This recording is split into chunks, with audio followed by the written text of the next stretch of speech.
Zach had to admit, he was pretty proud of the Christmas tree. Not only would it add an incredible smell to their home, adding spice to the holiday season, but it also marked the beginning of a new life. Dragging the tree on the sled, Zach came up behind Catherine as they approached the parking lot and the path winded out.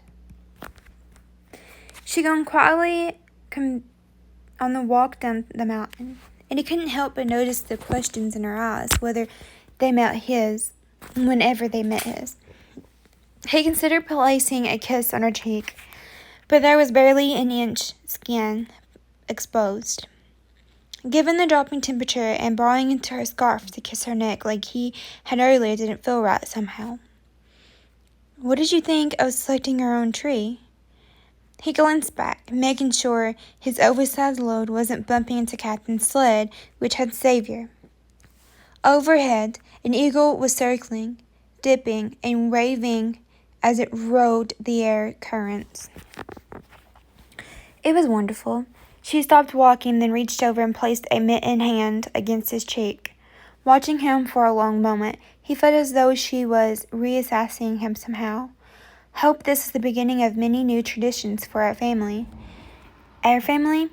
His worries about the way she'd gone quiet on the walk flew from his mind to his heart, soared like the eagle circling above.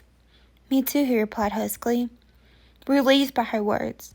He needed to remember that sometimes people get freaked out when their baby got sick, or that sometimes they simply needed some space to be alone with their thoughts.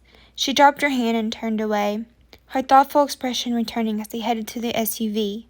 Zach unlocked the vehicle for Catherine and began untying the tree from the sled so he could put it on the roof of his Land Rover. "Hey, Logan." Zach squatted in the snow, working on the knots. Logan, a few cars down, turned. "Think I could just tie this whole thing on the bumper and drag it back to town?" His fingers were already sizing up from being exposed to the cold and wind as he worked to loosen the ropes. "Only if Scott isn't looking," Logan replied. "I don't think that's a legal trailer." Zach let out an amused grunt and continued working on freeing the tree. "Do you want your knives sharpened and cast iron pans seasoned?" Catherine asked, bringing him Savior's empty sled. Having put him in the Land Rover, Jill was asking. Zach shrugged. What did he know about that stuff? He'd been in charge of girls in pots of boiling water for the first year or two in the army. Not anything technical, but if it made his wife happy, it made him happy, and he was all about happy. "Sure." I'll let her know. Catherine headed over to where Ginger and Jill were chatting. Can you keep an ear out for Savior? She gestured to the vehicle. "Sure." Zach watched her go, glad that she didn't seem to be rebuilding her walls. He was nearly back to what he considered her regular self again. Patience, he reminded himself. That was all he and their relationship needed. She'd been through a lot in the past year with the stalker, losing her baby's father, as well as being rounded up as a suspect at the nightclub.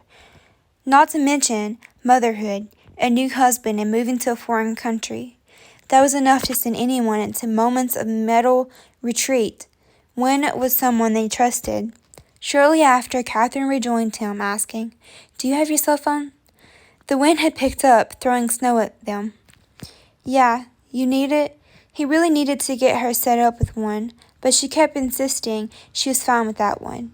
He had a feeling she continued to say no until she could afford to buy one with her own money, which meant she needed to surprise her with one. Maybe he could claim it was an employee perk, and that Logan had insisted she be connected at all times in case they needed her. She wouldn't accept that as a velvet excuse from him, but maybe if Logan delivered it, she'd be too polite to refuse.